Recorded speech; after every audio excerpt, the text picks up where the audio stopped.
Welcome friends to my YouTube channel Pintu tutorials. तो आज के इस वीडियो में हम लोग सॉल्व करने जा रहे हैं क्लास 8 के इन्वायरमेंट एंड साइंस मतलब कि परिवेश और विज्ञान सब्जेक्ट का मॉडल एक्टिविटी कॉम्पिटिशन फाइनल, या इसको हम लोग मॉडल एक्टिविटी टास्क फाइनल भी बोल सकते हैं। ये मॉडल एक्टिविटी टास्क आपको जो है कि नवंबर 2021 मंथ में मिल चुका है। ये आपका फाइनल मॉडल एक्टिविटी टास्क है। ये जो है कि पूरा पूरा 50 मार्क्स का है। इसको हम लोग पार्ट 8 भी बोल सकते हैं। पिछले वीडियो में मैंने जो है कि मैथ्स का और इंग्लिश का जो है कि मॉडल एक्टिविटी टास्क का सॉल्यूशन कर दिया है। पूरा 50 मार्क्स का जो था उसका लिंक आपको डिस्क्रिप्शन में मिल जाएगा। प्लेलिस्ट भी मैंने बना दी है, वहाँ जाकर आप जो है कि उस पर क्लिक करके सॉल्व देख सकते हैं, या इस वीडियो के लास्ट में भी मैं उसका लिंक दे दूंगा। चलिए इस वीडियो का स्टार्ट करते हैं। तो देखिए, जब पहला क्वेश्चन है सही उत्तर चुनना है आपको इसमें से, ठीक है। तो पहला है दबाव की एसआई इकाई क्या होगा। एसआई इकाई क्या होगा? दबाव की एसआई इकाई। आपको एसआई ऐसे भी लिखा हो सकता है। इसका आंसर होगा ऑप्शन नंबर डी, न्यूटन प्रति वर्ग मीटर। दूसरा क्वेश्चन है कि आइसोबार के लिए जो विकल्प सही है वह है कि उनके पास डैश। तो इसका आंसर होगा ऑप्शन नंबर डी, एक समान द्रव्यमान संख्या। उसके बाद आते हैं क्वेश्चन नंबर 3 की तरफ कि वर्ध कोशिकाओं को नष्ट करने के लिए विभिन्न एंजाइम युक्त कोशिका अंग है। इसका आंसर होगा आपका option number D, lysosome. Question number 4, यौगिक जो इलेक्ट्रोलाइट नहीं है वो है। तो इसका आंसर होगा option number C, glucose. Question number जो कि 5 है, देखिए मछलियों के अंडे पाले जाते हैं। तो इसका आंसर होगा मछलियों के अंडे पाले जाते हैं, तो इसका आंसर होगा नर्सरी तालाब मतलब प्रसव तालाब में। ऑप्शन नंबर जो है कि 6 होगा कि मधुमक्खी के जीवन की अवस्थाओं का सही क्रम क्या था। इसका आंसर होगा ऑप्शन नंबर सी, अंडा, लार्वा, प्यूपा और वयस्क। सेकंड नंबर देखिए, क्वेश्चन है कि रिक्त स्थानों की पूर्ति और खाली जगह भरना। तो इसका आंसर होगा उत्प्रेरक को चूर्ण। चूर्ण मतलब होता है छोटे छोटे टुकड़े को चूर्ण बोला जाता है, मतलब कि तोड़कर भी बोल सकते हैं। चूर्ण जो छोटा छोटा टुकड़ा होता है करने पर ठोस उत्प्रेरक का पृष्ठीय क्षेत्रफल बढ़ता है। तो आंसर होगा आपका बढ़ता है, तो खाली जगह बढ़ता लिखना है। दूसरा होगा वज्रपात मतलब बिजली जो कड़कता है, बिजली गरजता है, बादल जो गरजता है उसको बोला जा रहा है। के साथ डैश के कंपन से ध्वनि उत्पन्न होती है। यहाँ खाली जगह में होगा वायु। वायु आंसर में लिखेगा वायु। थर्ड नंबर है कि चाय पीने शरीर में डैश की उपस्थिति के कारण उत्तेजना होता है। तो इसका होगा आंसर कैफीन होगा। क्या होगा? कैफीन। नेक्स्ट आते हैं देखिए 3 नंबर क्वेश्चन, सत्य कथन के आगे सही का निशान और गलत का गलत का निशान लगाना है। तो पहला होगा कि किसी वस्तु का भार कमाईदार तुला के द्वारा मापा जाता है। इसका आंसर होगा सही। क्या होगा? सही का निशान आपको लगा देना है बगल में। दूसरा यहाँ 2 नंबर होगा, गलती से 3 नंबर लिख दिए। ऑक्सीकरण या अवकरण अभिक्रियाएं सदैव एक साथ होती है, तो ये भी होगा सही होगा। तो यहाँ पर टिक सही का निशान लगाना है। ग्रीन टी में विटामिन के होता है, तो ये भी सही है, तो यहाँ भी सही का निशान आपको लगाना है। मतलब कि ये भी सही, दूसरा भी सही और तीसरा भी सही होगा। नेक्स्ट क्वेश्चन हम लोग जो आते हैं क्वेश्चन नंबर 4 की तरफ संक्षेप में उत्तर देना है। तो पहला क्वेश्चन है कि पृथ्वी 1 किलोग्राम द्रव्यमान के पिंड को कितने बल से आकर्षित करती है। इसका आंसर होगा 1 किलोग्राम द्रव्यमान के पिंड को पृथ्वी 9.8 न्यूटन बल से आकर्षित करती है। क्वेश्चन जो 2 नंबर है कि कुछ धातुओं को अम्ल NaFeHCuAu के तनु विलयन से हाइड्रोजन गैस मुक्त करने की प्रवृत्ति के घटते क्रम में व्यवस्थित किया गया है। जानकारी के इस अंश से यहाँ की दी गई धातुओं में सबसे अधिक विद्युत धनात्मक धातु की पहचान करें। तो इसका आंसर होगा Na सबसे अधिक विद्युत धनात्मक धातु है। क्वेश्चन नंबर 3 जो है कि रेटिना में कौन सी कोशिकाएं मौजूद होती हैं जो हल्की रोशनी में देखने में मदद करती है। इसका आंसर होगा रेटिना में रॉड कोशिका मतलब मौजूद होती है जो हल्की रोशनी में देखने में मदद करती है। आपका देखिए नेक्स्ट क्वेश्चन आते हैं क्वेश्चन नंबर 4 की तरफ। क्वेश्चन नंबर 4 है कि आलू में उस एंजाइम का नाम लिखिए जो हाइड्रोजन पैराऑक्साइड को पानी और ऑक्सीजन में अपघटित करता है। तो इसका आंसर होगा ऑक्सीजन में उपस्थित एंजाइम कैटालेज। तो इसका देखिए इंग्लिश में भी नाम लिखा हुआ है, तो एंजाइम का नाम है कैटालेज। हाइड्रोजन पेरोक्साइड को पानी और ऑक्सीजन में अपघटित करता है। क्वेश्चन नंबर 5 है कि हवा के माध्यम से बिजली का मार्ग क्या संभव बनाता है। तो इसका आंसर होगा कि हवा के माध्यम से विद्युत का मार्ग आयनीकरण संभव बनाता है। तो यहाँ आंसर होगा आयनीकरण। ठीक है। नेक्स्ट देखिए आपका क्वेश्चन नंबर 6, मुर्गी पालन की आधुनिक विधि में से एक है डीप लीटर। लीटर क्या है? तो मुर्गी पालन की आधुनिक पद्धति में से एक है डीप लीटर पद्धति। इस पद्धति में लीटर जो है उसका मतलब क्या? लीटर है कूड़ा करकट। लीटर क्या है? कूड़ा करकट। ठीक है, कूड़ा करकट। धान पौधे के छोटे छोटे टुकड़े, लकड़ी का चूरा, सूखे पत्ते, धान, कपास के बीज और भुट्टा, आम का छिलका आदि मिलाकर एक घर के फर्श पर सोने के लिए जिस बिस्तर को तैयार किया जाता है वह लीटर कहलाता है। हम लोग नेक्स्ट आते हैं क्वेश्चन नंबर 5 की तरफ। क्वेश्चन नंबर 5 में बोला गया है कि एक या दो वाक्यों में आपको उत्तर देना है। कूलम्ब के किस नियम का गणितीय रूप लिखिए। कूलम्ब के नियम का गणितीय रूप लिखिए और उसमें दिखाई देने वाले मात्र के का एसआई इकाई लिखना है। देखिए आप ध्यान से यहाँ पर इसकी स्क्रीनशॉट भी ले सकते हैं, आप देख के लिख ले, मैं समझाया था। कूलम्ब के नियम का गणितीय रूप क्या होगा? F इक्वल टू क्या होगा K इंटू मतलब गुना, पॉइंट मतलब गुना, यहाँ पर Q1 गुना Q2। अब ध्यान देखिएगा ऊपर में जो लिखा Q1 गुना Q2, नीचे बटा में R² लिखा हुआ है, ध्यान से देखिएगा, ठीक है, R²। तो हो गया Q1 गुना Q2 और नीचे है जो कि R², ठीक है, ध्यान से देखिएगा। जहाँ पे Q1 एवं Q2 आवेशित वस्तु है, R उनके बीच की दूरी, F इक्वल टू क्या है, उनके बीच लगाने वाला बल, K बराबर हो जाएगा स्थिर विद्युत स्थिरांक।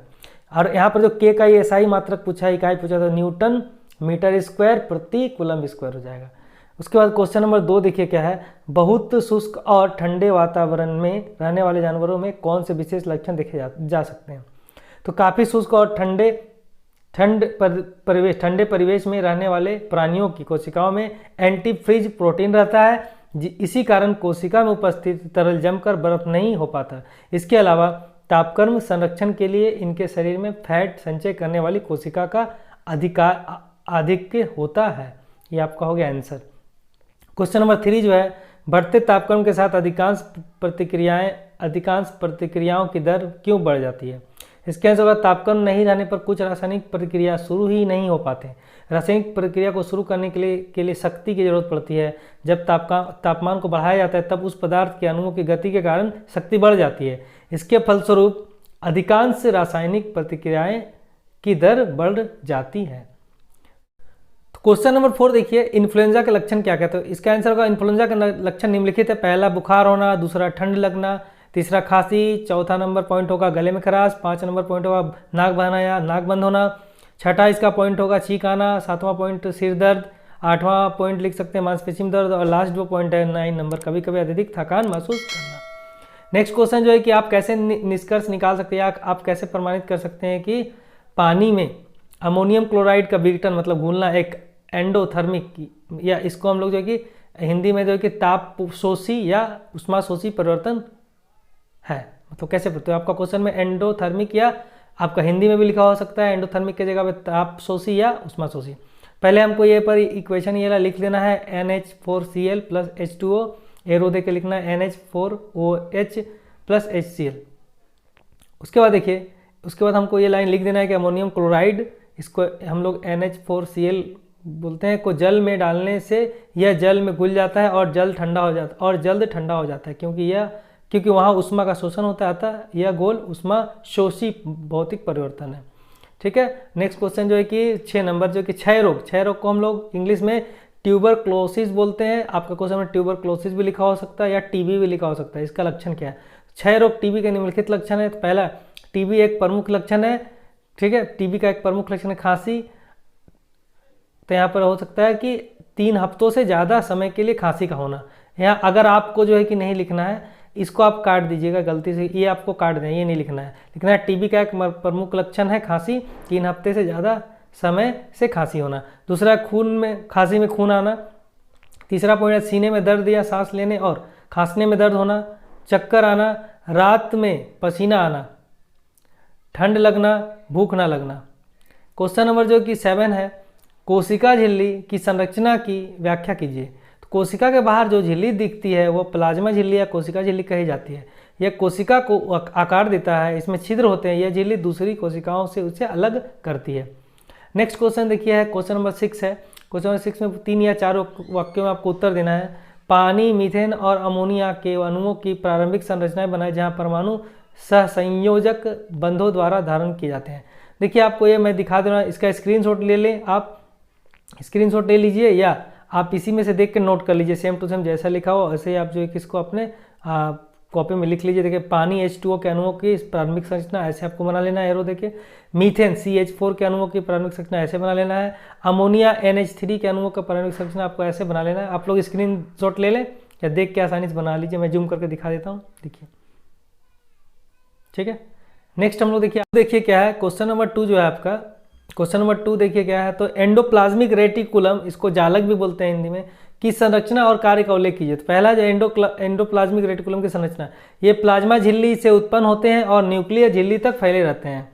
इनका आकार अनेक झिल्ली से घिरे हुए नल की तरह होता है। ये साइटोप्लाज्म को कुछ अपूर्ण प्रकोष्ठ में विभाजित करते हैं। किसी पर्दे के बाहर प्रोटीन संश्लेषणकारी राइजोसोम रहते हैं, इसलिए ये खुरदरे दिखते हैं। किसी झिल्ली के बाह्य राइजोसोम राइबोसोम के नहीं रहने पर मिश्रण दिखता है। अब कार्य लिखना है तो एंडोप्लाज्मिक रेटिकुलम के कार्य हो जाएगा विभिन्न कोशिकीय वस्तु, प्रोटीन और लिपिड संश्लेष, परिवहन और संचय में ये अंगाणु हिस्सा लेते हैं। नेक्स्ट है देखिए क्वेश्चन जो है कि तांबे की विशिष्ट ऊष्मा 0.09 कैलोरी पर ग्राम डिग्री सेल्सियस है। 70 ग्राम वजन वाले तांबे के टुकड़े के तापमान को 20 डिग्री सेल्सियस तक बढ़ाने के लिए कितना ऊष्मा की आवश्यकता होगी। देखिए यहाँ पर मैंने बना दिया, इसको आप लोग देख लीजिए, आप नोट कर लीजिए। तांबे का वजन लिखना है, m से दिखाना है 70 ग्राम। अपेक्षित ऊष्मा लिखा हुआ है, इसको s से दिखाएंगे हम लोग, ब्रैकेट में इस लिखेंगे 0.09 कैलोरी पर ग्राम डिग्री सेल्सियस। उष्णता वृद्धि, ठीक है, इसको T से दिखाएंगे 20 डिग्री सेल्सियस। तो यहाँ पर हो जाएगा, इसलिए आपका आवश्यक ऊष्मा H, इसको H से दिखाएंगे, फॉर्मूला हो जाएगा m गुना S गुना T। तो m गुना S गुना T बैठा देंगे। देखिए यहाँ पर 0.09 है तो पॉइंट के बाद 2 डिजिट है, तो नीचे जो है कि पॉइंट हटाने के लिए हम लोग नीचे 100 कर दिए। इसको हम लोग क्रॉस कर लेंगे, डबल देखिए 1 0 से यहाँ कटा, फिर दूसरा 0 से यहाँ कटा, इसको मल्टीप्लाई करेंगे तो आएगा 126 कैलोरी, आपका आंसर हो जाएगा। नेक्स्ट क्वेश्चन है कि जैविक खाद अकार्बनिक उर्वरकों से बेहतर है, इस कथन की पुष्टि कीजिए। तो उत्तर इसका होगा जैविक खाद अकार्बनिक उर्वरक से बेहतर है। इसके निम्नलिखित कारण है। पहला है जैविक खाद मिट्टी के जल धारण क्षमता को बढ़ाता है। दूसरा इसका पॉइंट है जैविक खाद के प्रयोग से मिट्टी रंध्र युक्त बनती है, फलतः मिट्टी से होकर विभिन्न गैसों का आदान प्रदान अच्छी तरह से हो पाता है। थर्ड पॉइंट इसका है मिट्टी में उपस्थित लाभदायक जीवाणुओं की संख्या वृद्धि में जैविक खाद सहायक होता है। इसका फोर्थ पॉइंट होगा मिट्टी की गठन उन्नत करने में जैविक खाद सहायक होते हैं। क्वेश्चन नंबर जो 5 है, किसी द्रव्य के वाष्पीकरण की दर किन कारकों पर निर्भर करती है।